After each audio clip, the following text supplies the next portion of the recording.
Даже сегодня, когда во многих странах слонов охраняет государство, они остаются излюбленной добычей браконьеров.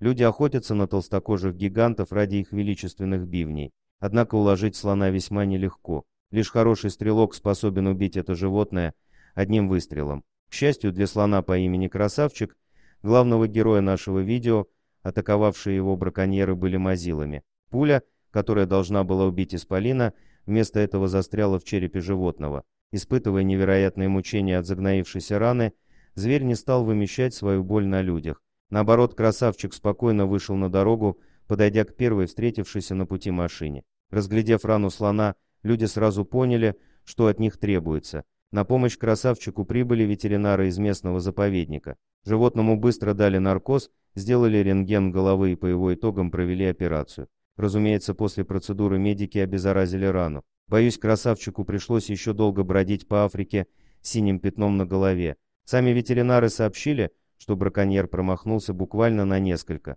Обернись ситуация по-другому, и бивни несчастного слона уже давно попали бы на черный рынок. А так вскоре рана окончательно заживет, позволив Красавчику жить как раньше. Дорогие друзья, если вам понравилось видео, поставьте лайк, а также подписывайтесь на канал, где найдете еще много интересного.